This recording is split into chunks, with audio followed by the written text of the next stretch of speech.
Good afternoon. My name is Melissa Dietrich, Longwood Gardens Associate Director of Membership, and I'd like to welcome you to Let's Chat, a conversation with White Flower Farm and Longwood Gardens. This event will be recorded and accessible via our website to watch again at your leisure. Thank you to those who have submitted questions already during registration. You may also submit questions via the Q&A function. It is my great pleasure to introduce our presenters. Kerry Ann and McLean, Longwood Gardens, Senior Horticulturist. Kerry Ann oversees the Rose Garden and Topiary Garden, as well as adjacent areas. She is also a Longwood Gardens continuing education instructor, teaching classes on vines and waterling. Barbara Pierson, White Flower Farm, Nursery Manager. White Flower Farm is a family-owned nursery based in Northwest Connecticut. Since 1950, White Flower Farm has been growing a wide range of ornamental plant varieties and delivering them to gardeners all over the country. Barbara is in charge of their 32 greenhouses. Thank you both for being with us today to share your love of roses and their companions. Thanks, Melissa. Thank you, Melissa. Hi, Barbara. How are you? I am great. How are you doing today, Kerry? I am great too. We've got a lot to cover. So yeah, we're not going to have a big introduction, but I think we both should mention our past with roses. So can you tell us about where your love of roses came from? Yes, my family founded a business in 1872 in Cromwell, Connecticut called A.N. Pierson, and I was fifth generation in a rose growing greenhouse operation, and we grew cut roses. So I learned a lot about the cut rose industry and all the breeders and had a lot of fun exposure. But your experience is very interesting. So please tell us about your extensive experience in rose growing. So my rose growing has always been at gardens. So not production, but in ground. I was the rosarian at Wick Historic House, Garden and Farm, which is a house museum in Philadelphia. It can boast having the oldest rose garden in plant in the United States. It was planted in 1821. Well, actually, it was planted before 1821. It was a kitchen garden before. But it was formalized in 1821 and then didn't change. It has still some of the same old roses there from the rootstock that just keep regenerating. Amazing, amazing little garden. And then I've worked with ARTS, which is the American Rose Trials for Sustainability.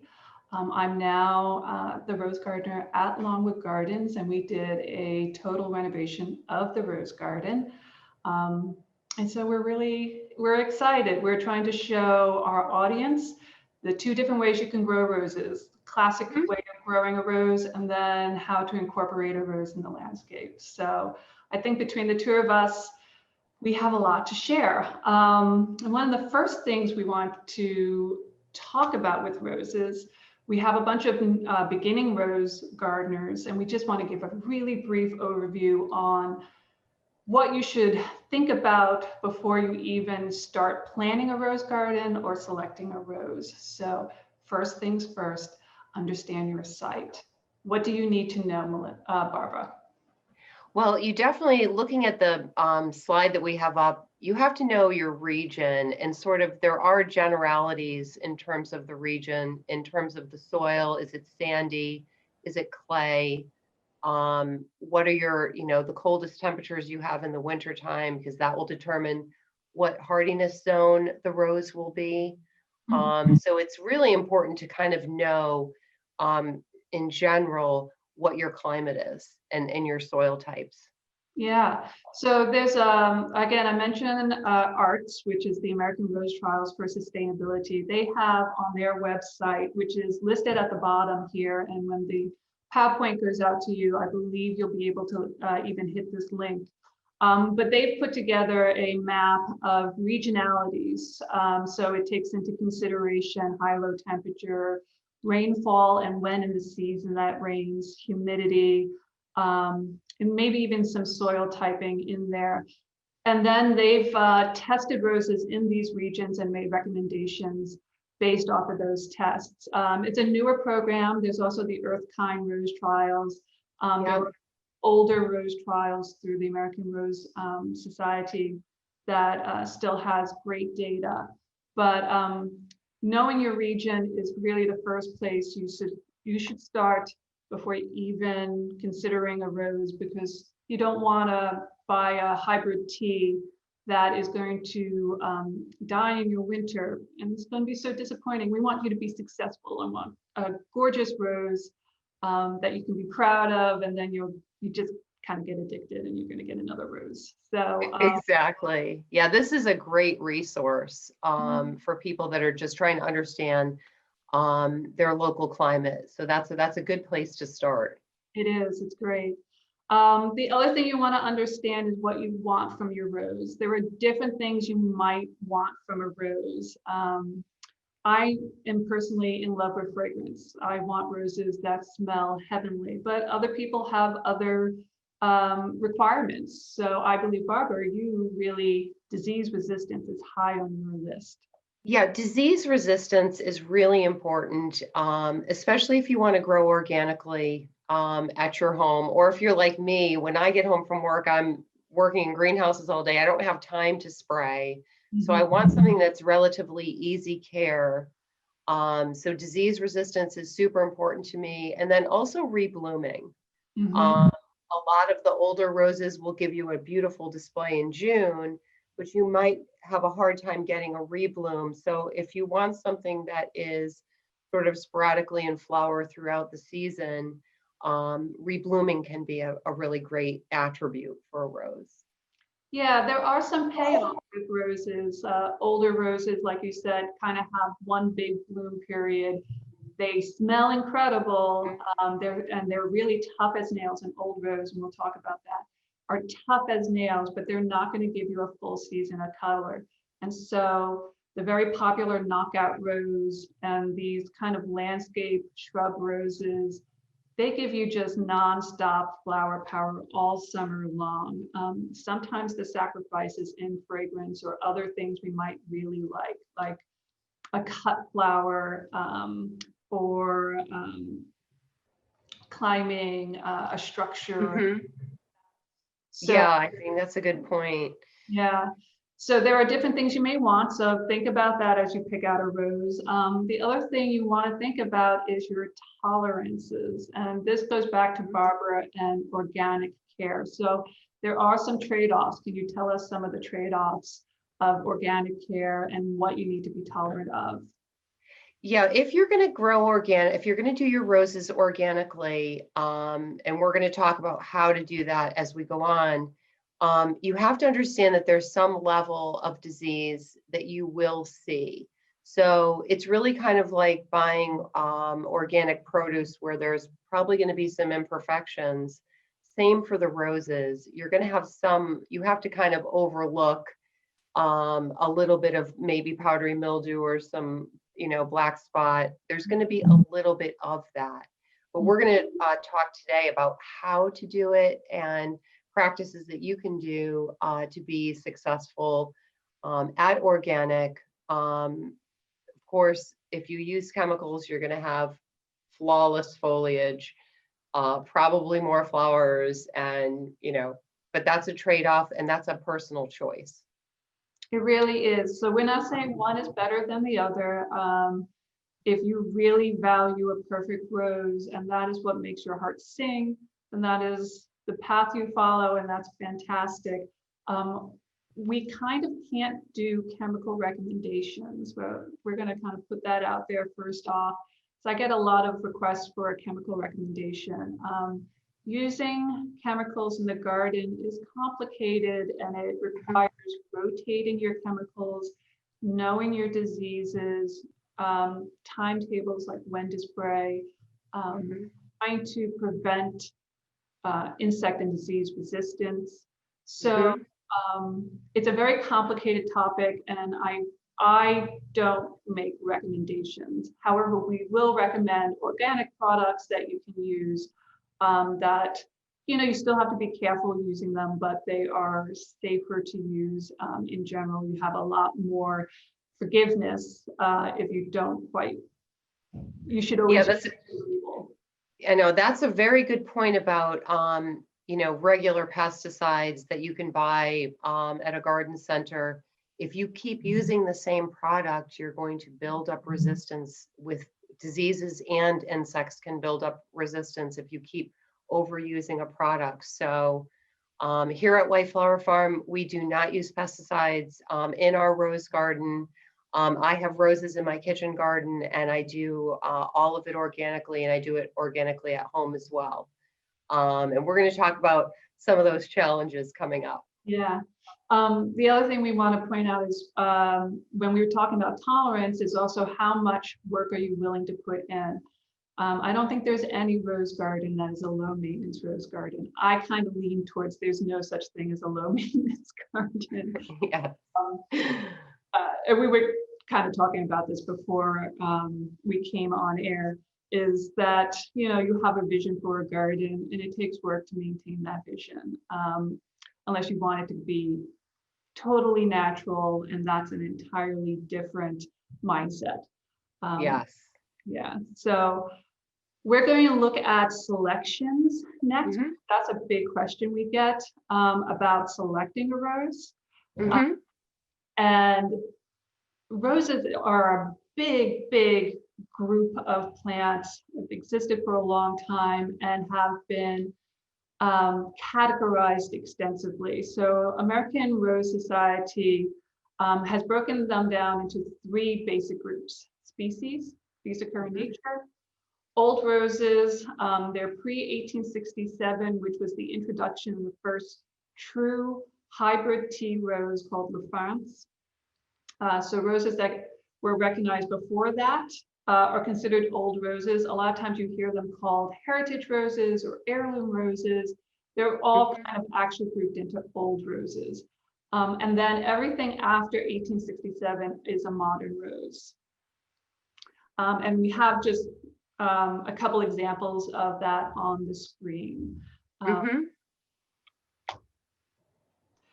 Do you want to tell us about the differences or kind of the evolution from the hybrid tea, the Floribunda, and then the Grandiflora, which are really your 3 big groups in the modern rose? It is. There's the 3 big groups. Hybrid tea, obviously, were bred for cut, to not only to bring in the house, but also you know, just as a production plant. But originally this was a cut rose. These are beautiful roses that you bring indoors.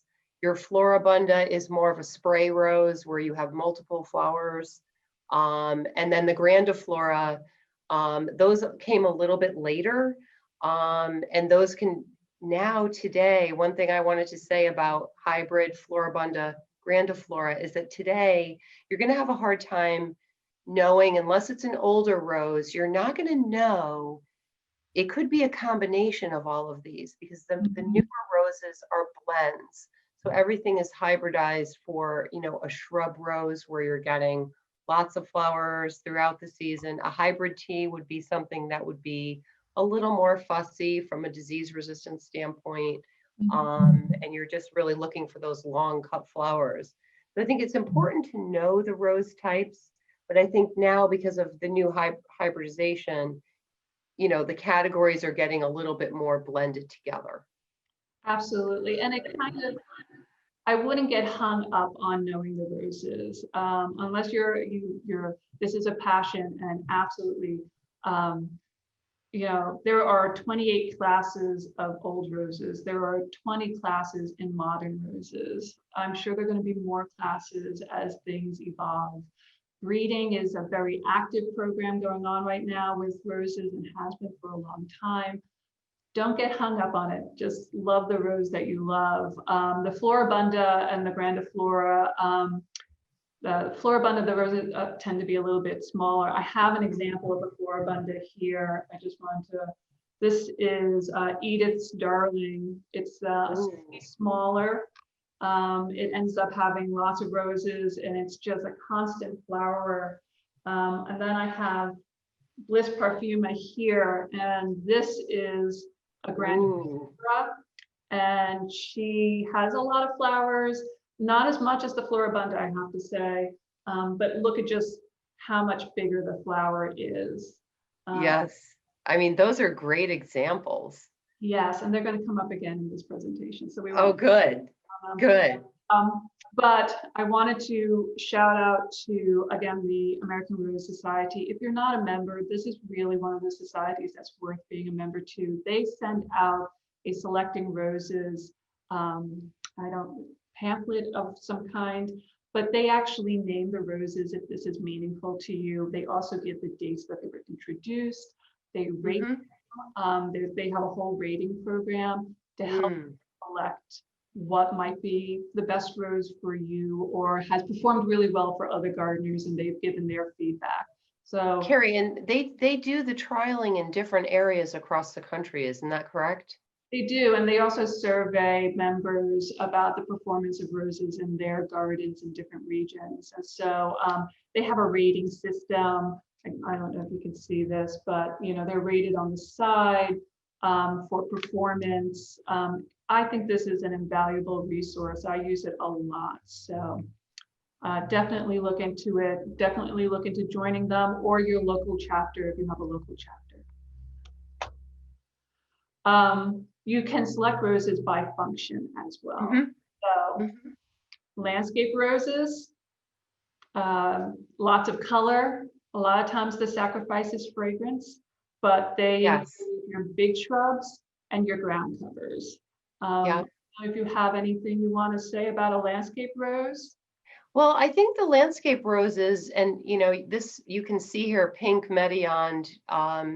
That's from a really famous breeder in France, and they kind of started in the sort of early 80s. They came out with all kinds of beautiful roses, and this was like a breakthrough at the time, where this is a rose that's really going to get large, give you a lot of color, most of the time at the sacrifice of fragrance. But I think today's roses have some of that breeding in them to try to make them be more floriferous and just really more showy in the landscape. And obviously climbers. I'm huge on climbers. I love climbing roses. I love trellises. I think it adds so much to a garden to have even the trellis itself and then have the roses going up the trellis. So I'm really big on climbers, and it's interesting that you would choose an ancient or old rose. Tell me about Banksiae lutea. So this is a really high rose, fairly clean, very vigorous, actually has some fragrance. It's a species rose. Everyone calls it the Lady's Banks rose.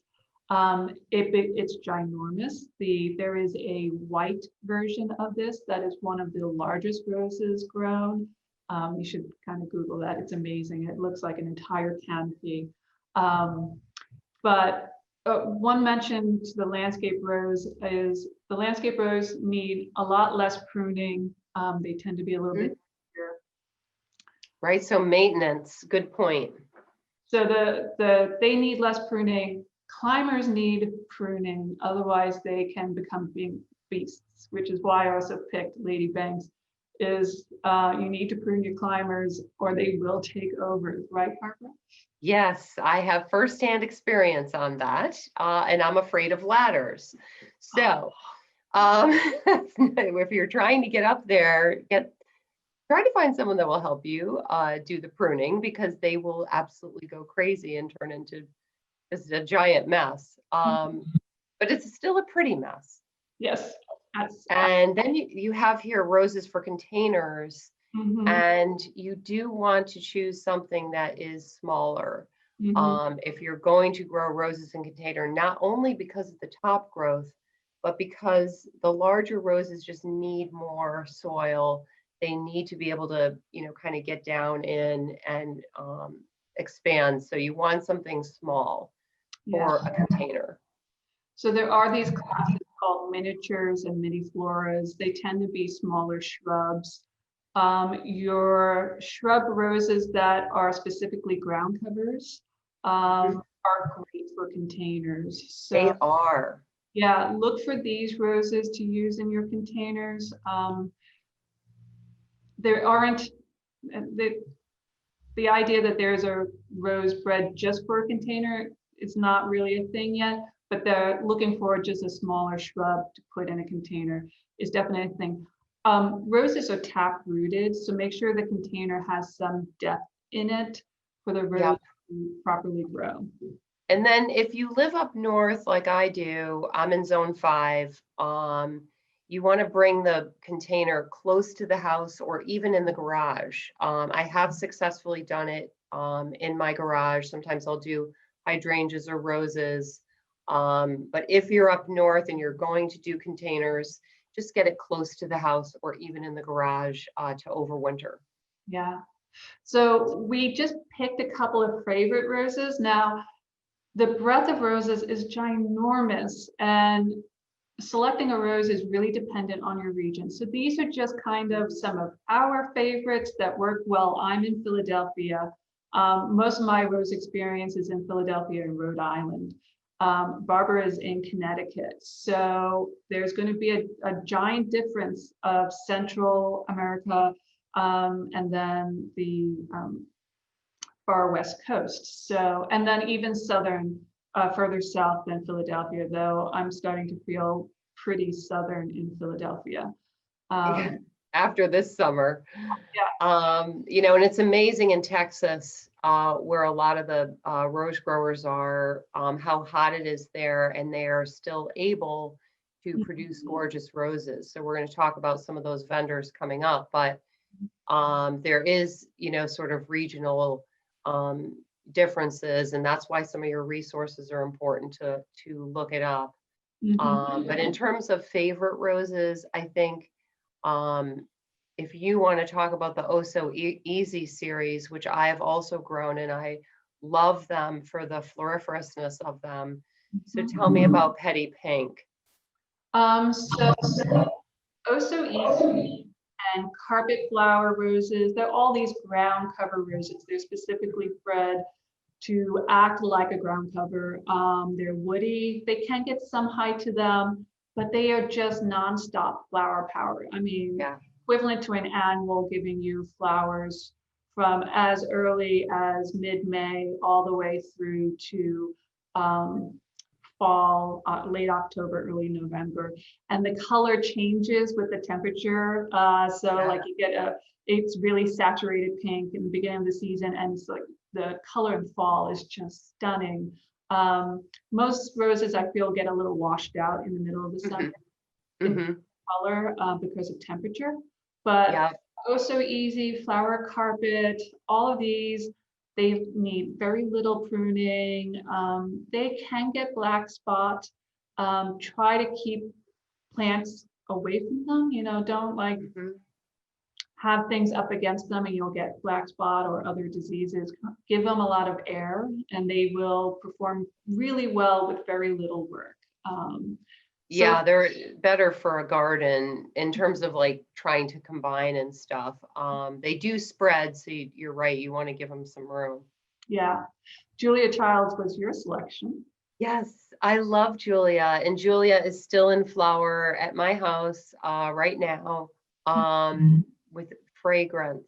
Okay, so you're not sacrificing, you're still getting beautiful blooms, but they are fragrant, and the foliage is very clean. It really is a fairly disease-resistant, ever-blooming rose. It's one of my all-time favorites, and I do have a very long list of favorites, so it was hard to pick. Yeah. But this is a great rose. So is that? No, this isn't Julia. So we have. Okay, I was like, no. Sorry, we have Julia, but I want to show Edith. So this is Edith's Darling, which is a Downton Abbey series. Oh, neat. Yeah, she's bred from Julia Childs. Oh, wow. Some of the fragrance. And that, Mm. but she is slightly smaller, and she starts as an apricot, which is Ooh, pretty. that's gorgeous. So roses, I love actually putting all the parentage to newer roses together. So I thought that was really, really interesting. That's so interesting. That Downton Abbey series of roses, we carry some of those here at White Flower Farm, and they're from what I've seen, they're beautiful. They are So really it's pretty interesting. Yeah. and then the knockout, I'm going to leave that to you because I have to admit I'm not the biggest fan of knockouts. No, I think, honestly, most of the knockouts, unfortunately, can be disappointing from the standpoint of no fragrance. The floriferousness of them is sporadic, so you never really get this big show. You just kind of get like this, a little bit of here and there. They're not 100%. They will get some disease depending on where you plant them. And the reason I wanted to bring up this one is pink double knockout really flowers, and it flowers a lot. And I like the shape of the rose. It's not a single flower. It has lots of petals. You can grow this in a container, and I have done that. So pink double knockout. It also doesn't get big very quickly. So if you live in a condo and you want to just have a nice little shrub rose in front, this is a super practical, easy care choice. Mm-hmm. It is, and it has received quite a few awards. So like my my hesitation with it has nothing to do with its performance. I think it really, really well. I'm just such a sucker for fragrance. And yeah. It kills me that such a pretty rose has no scent at all. Yeah, I know people will walk up to it expecting a fragrance and it's not there. Yeah. Both you and I love Above and Beyond as a climber. So it really is the best climber for your climate, because not only is it a gorgeous climber, but it's one of the most cold hardy roses. So tell us about Above and Beyond. Above and Beyond, I planted in the kitchen garden at White Flower Farm, and boy, did it take off. This is really a rose that you, number one, want to have a lot of space for because it does get very big, but it's fragrant. So you get all these flowers and they're fragrant, and it does rebloom. So not only do you have your beautiful show, early in the season, you still get some additional roses afterwards. And, I have it planted in zone 5 in a lot of wind. And so for those of you in a cold climate, you know what I'm talking about. If you're going to do hybrid teas or some fussy things, you want to get them not in the wind. If you're in northern climates, this one can take anything. I love it. It's really, really tough. I love how many shades of creamy yellow to apricot to slightly tangerine can be on just one plant. I mean, it has like this shade variation that is just dreamy. Really tough plant for the cold, which is a real plus, huge plus.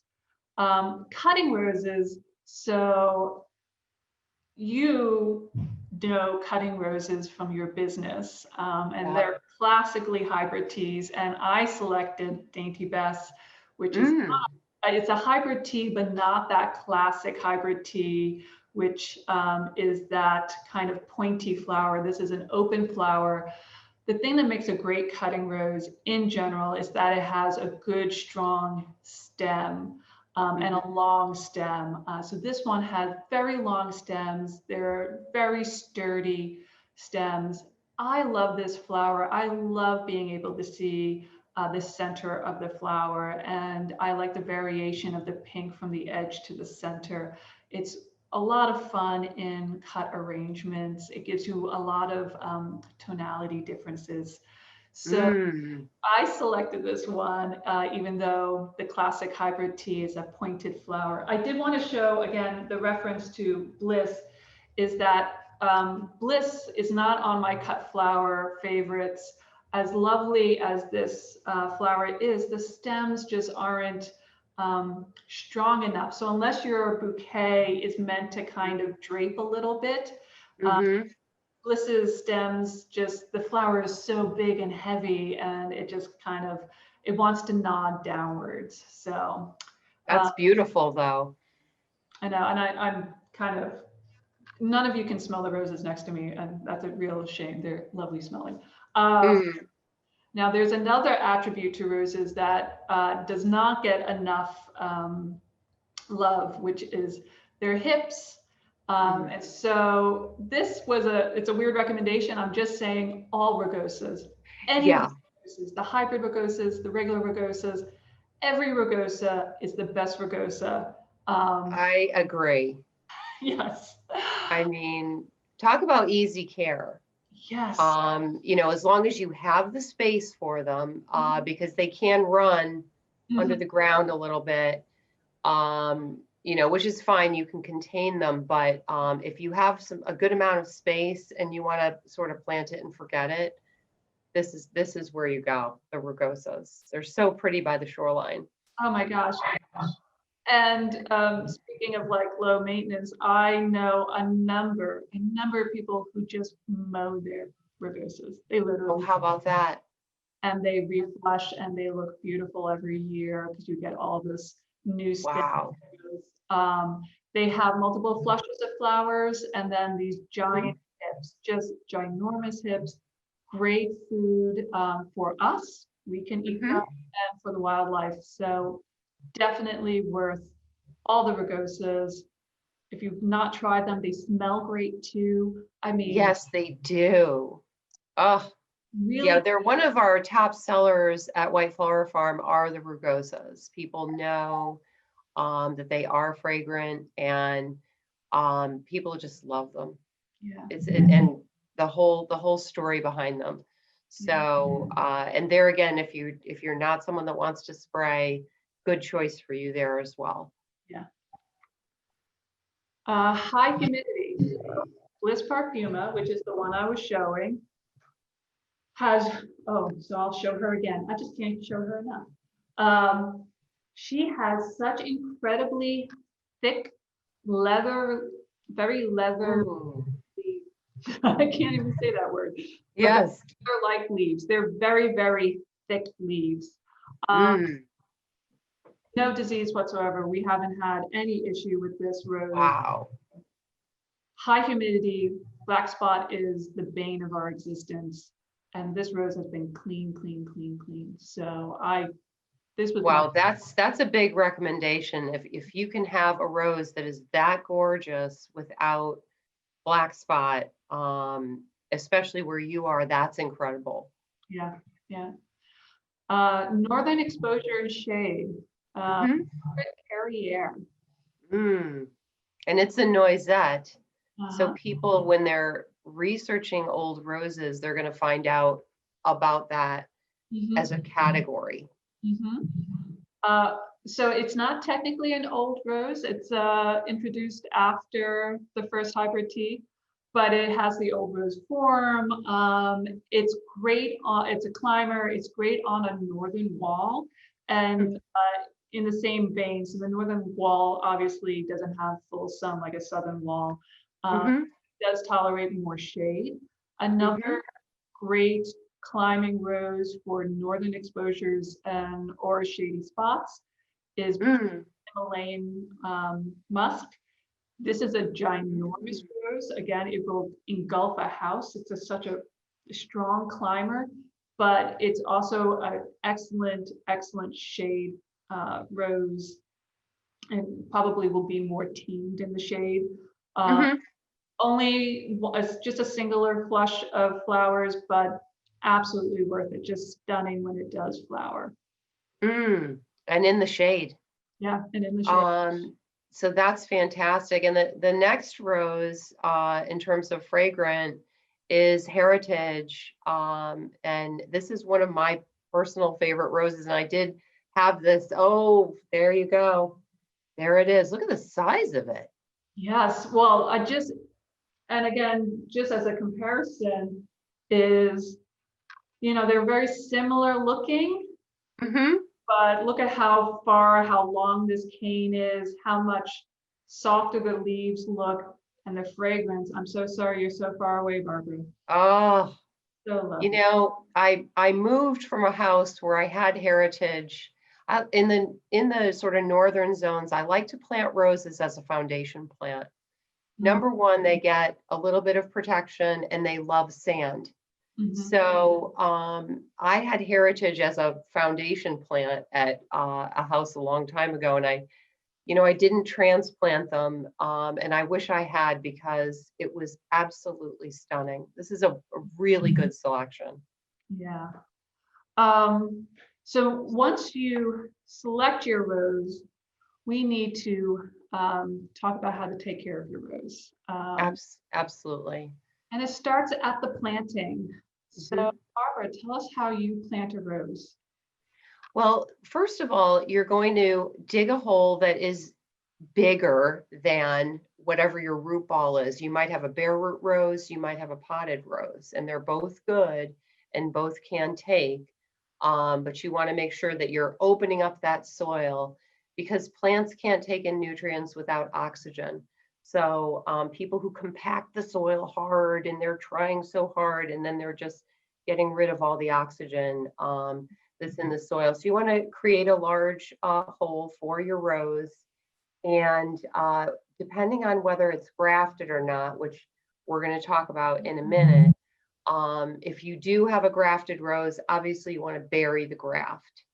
And at that point, when you're going to plant your rose, you have to think about, do I have a sandy soil? Do I need some compost or dried aged manure? Which we both know that is a big important piece for rose growing, is making sure there's organic matter. Yeah. So I don't know if you have a compost that you like to use or a dried aged manure. Do you have a preference? Well, I'm in Kennett Square, so I love mushroom compost, which is a local to us. However, any compost will do as long as it's a quality compost. You don't want weed, seed, or disease. It needs to have been a well-made compost. Yes, and it has to be, go ahead. My only recommendation is do not actually fill the hole with only compost. You need to mix it in with the native soil you have. Otherwise, you're kind of creating a bath for the roots. If it's called a soil interface, so where the compost meets the native soil. If you don't mix them, it takes water different rates to penetrate, and you could actually just be making a bowl of water. So maybe compost into the soil you have, and yeah, you're just fluffing it, you're mixing it, making sure it's really well blended. That's really important. That's a super good point. And now we both have very similar views regarding mulching after you plant. So tell me about mulching in the north, and I'll tell you about mulching in this. Well, in the north, people will mulch because they're afraid of the winters, and they think that the mulch is going to make the plant more hardy. And it might give you a little bit of root coverage, but at the end of the day, your mulch is going to hold disease spores because it's very difficult to clean up your soil at the end of the season. If you have mulch, you find yourself picking through little pieces of bark, which is difficult to do. And I have a lot of critters where I live. So mulch for me is like skunks, possums, chipmunks. I have a rabbit that lives under my deck. They love mulch. So they just want to play in it and they make a terrible mess. And you're actually attracting critters with mulch. Yeah. So my very dead on feeling about mulch. I think mulch can hold disease. It doesn't clean up real well. When the leaves shed or the petals shed, you want to get rid of that. So Barbara and I are both on board with absolutely clean roses, sanitation. So you've got to get rid of any diseased leaves that have fallen, old leaves. And if you have mulch, you just end up picking up all the mulch with the leaves. I also, in the south, or in the hotter areas, mulch is applied usually to retain moisture in the soil, but it also will give off moisture to the plant above it. So I really like a dry soil around my roses. We will talk about interplanting or putting roses in a mixed bed versus a monoculture, or species or specimen planting where the rose is by itself. But I generally want to keep the ground around the rose clear. I want to keep plants usually away from the rose, not up against the foliage, to reduce humidity and moisture, which will just increase disease. Absolutely. So I only, I compost instead of mulch. I will apply compost. My form of fertilizing as well. And if I had, so in Philadelphia, we don't bury the graft. The graft is actually above ground, but winter, I will mound soil up over the graft for the winter and then pull it away in spring. That's a great idea. Yeah, I do it with soil and not mulch for the same reason Barbara just said. The critters will get into a wood mulch and just chew your stems down. Yep. You're really attracting them. And, our next topic here is fertilization. And Heritage is a David Austin rose, and I grew them for cut flowers for wedding work, and they love the fish fertilizers. They love, Organic Gem is a good company, Neptune's Harvest. There's a bunch of seaweed based, there's Coast of Maine. There's a lot of fish fertilizers, and roses actually love them, and they can give you some disease resistance as well if you do a foliar feed. But I can't use them at home because of the critters. If you have skunks, possums, anything like that, they smell the fish and they just gravitate towards it. So I have to use synthetic fertilizers. You're going to have your compost or dried age manure, and then supplementary to that, I am using a synthetic fertilizer because I can't use the fish products. Do you use the fish products at Longwood? I don't use like a kelp product. I do use a very slow release. I love rose tone or all the products. We have another product that is called Myco Replen, which is a 333 granular slow release.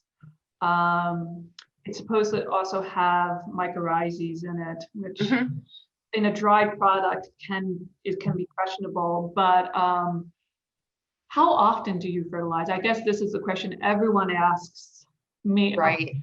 That's hyperbole, but I get this a lot, is how often do you fertilize? And kind of wonder how much you fertilize. Pretty sparingly. My rose garden at home this year, I fertilized 3 times. As the plant is coming into bloom, for your first big flush, you're waiting until you really see a lot of growth. And I will give it an all bloom. I did all bloom 3 times this summer. If you excessively feed, you're setting yourself up for insects, spider, thrip, aphid, Japanese beetles. The more tender that foliage is, the more you're going to get attacked by the multitude of insects that like to feed on roses. So sparingly, a couple of times a season. I'm absolutely with you on that. I'm about maybe 3 or 4 times a season. Again, it's always this kind of slow release, granular. I do it after the plant has broken bud and is starting to flush. And then I will do it after the first flower flush. I will cut back the roses. I'll let those cuts heal, and then I will fertilize so that it will push new growth and then the next flush of flowers. And then I will do another fertilizer kind of later in the summer, which kind of up north you might not do because you don't want to create lush growth that might die or frost, but our seasons have been long enough recently. Like our roses are just in full bloom right now, really looking stunning, lots of buds, and we still have good weather coming. So I did a later summer cut and then fertilize, and they're still going.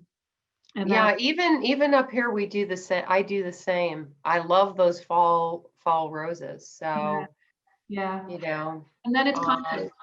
The yeah. last fertilization is compost. A lot of compost in the fall.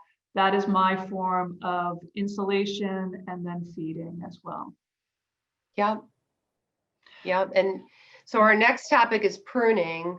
Mhm. Lots of questions, you know, about pruning. And I think there might be some differences in the South versus the North with pruning, but one you and I talked about, we have the same philosophy as even up here, going into the winter, you don't want to level your plant down to the ground because Mother Nature is going to winter kill it back anyway. So I prune sparingly to none, depending on the plant. Now, if it's a big giant above and beyond, you can cut that back and it's still going to reflush. But if you have a sensitive hybrid tea, for example, you really want to just take any canes that are going to get hit by the ice or snow, because maybe they're really gangly or something, you're going to prune that back. But extensive pruning in the fall will lead to more winter kill in the north. Yeah. What do you do at Longwood? So we do exactly that. Our plants are bigger at this moment in time. And so I will do kind of a cutback to reduce the possibility of breakage. So like the really long, lanky stems will get cut back to a moderate height. I mean, there were questions about, should I take my rose down to like a quarter of the height? Oh, absolutely not. I would not do anything less than half of the height. And even that seems a little harsh to me. Bring it down enough that you're not going to have any breakage from snow load. And also take the time to maybe open up the center of the plant so that snow through the plant. But it's not your final cut, because just as Barbara said, you're going to have dieback from the winter in late winter. So this is probably end of February, beginning of March in Philadelphia. I will, before the buds start to swell, I'll do a structural and final cut for the spring, which will take off a lot of the dead wood or winter kill and set the plant up for having the strongest canes. I'm very selective about canes. I have a plant here actually.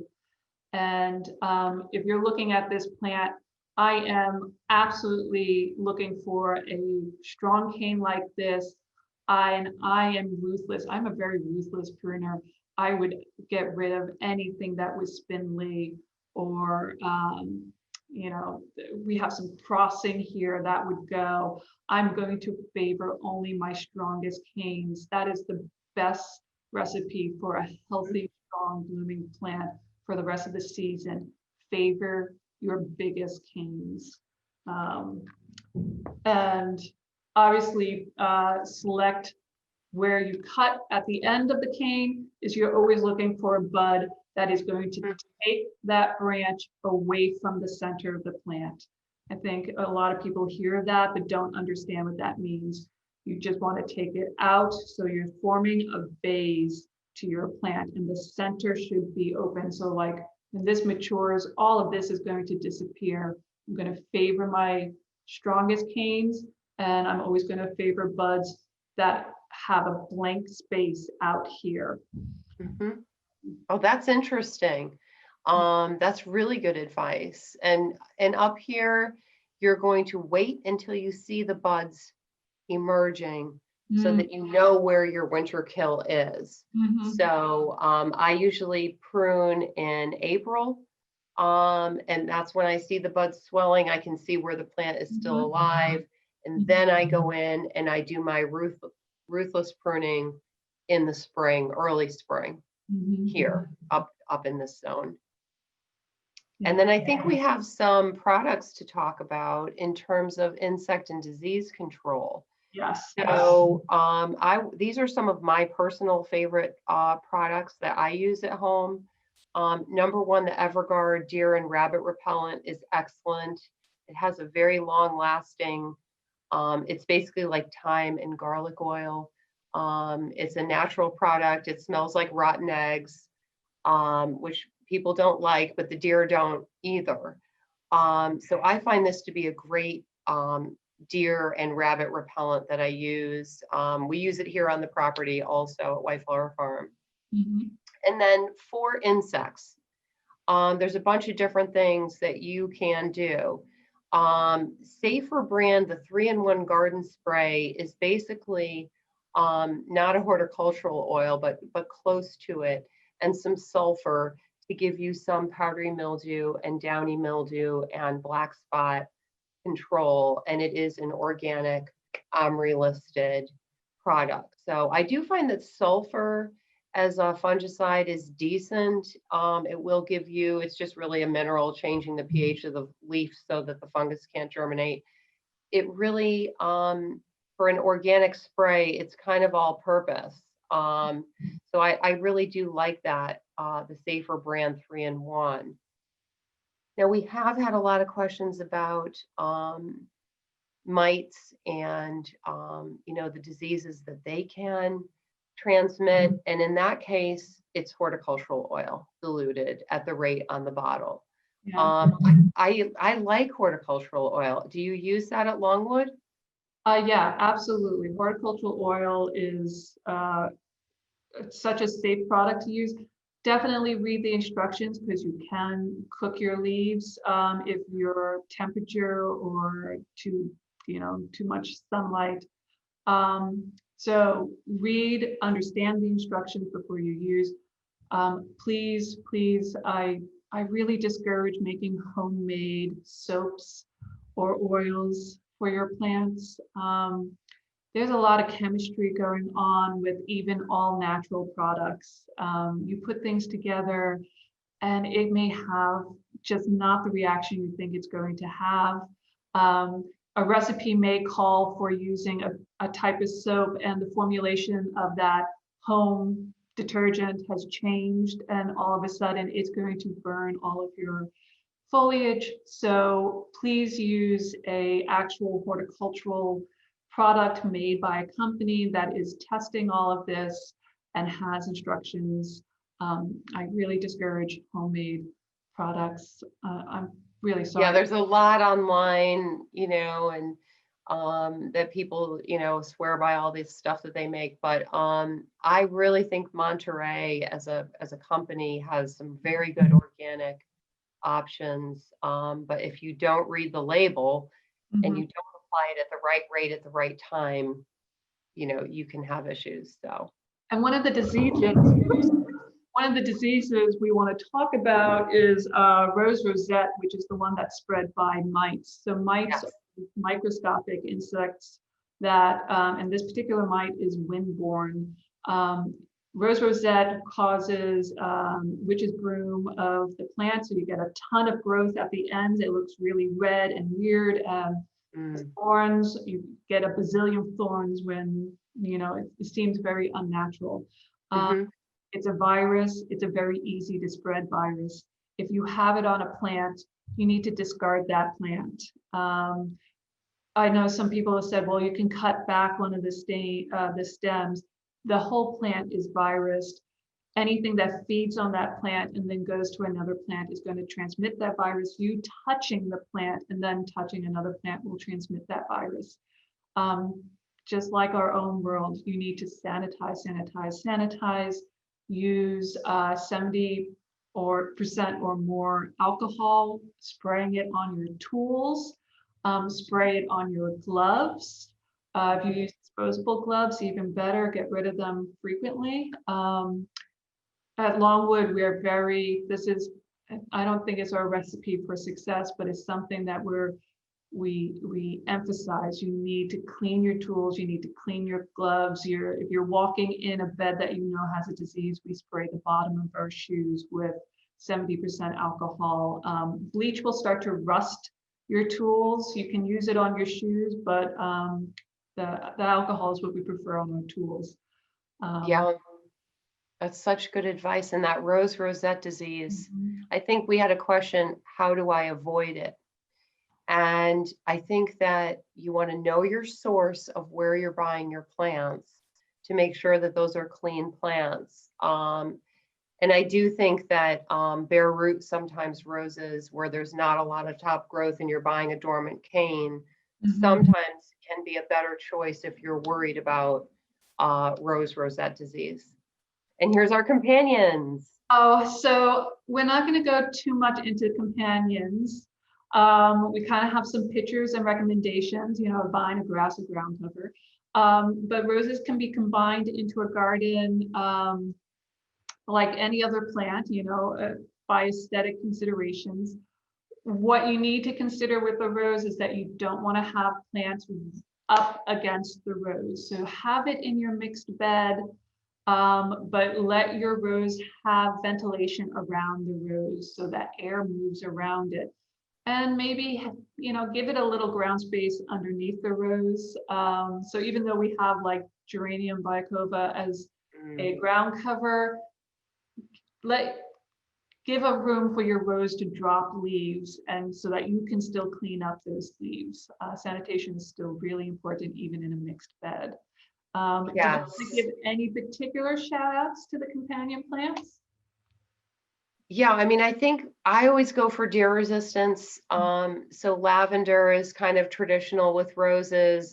Deer don't like it. So lavender and nepeta, and some of the hairy salvias, lamb's ears, anything you can put around the roses as like a border will help the deer to, you know, not come into the garden as much. So I like deer resistance as a quality of a companion plant. And I see you have Gora here, which is a beautiful plant.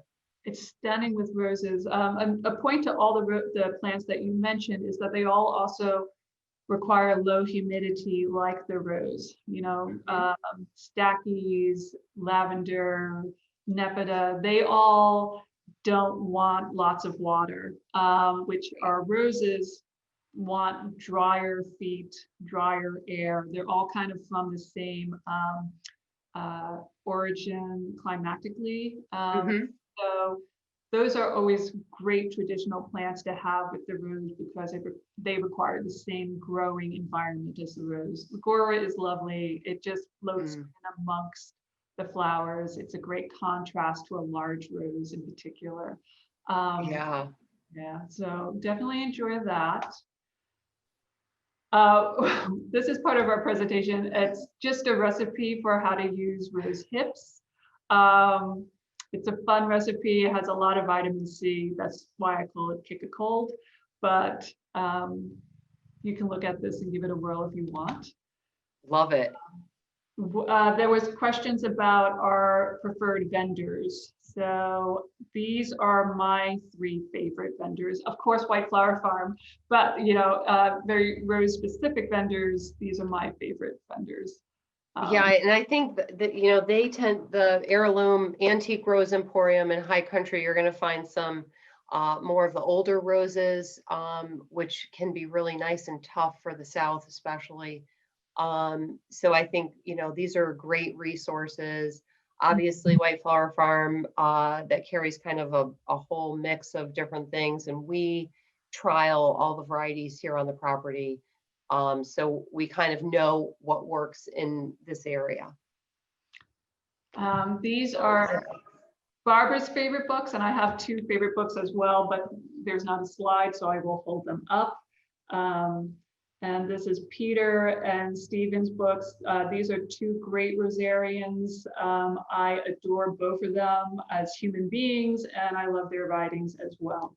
So, will you post those up on the website for people? Because I think I know who you're talking about, Peter. So, if you can post those, it'd be great. Yeah, I will. Hi, Melissa. Hi, everyone. So thank you so much. We have a handful of questions.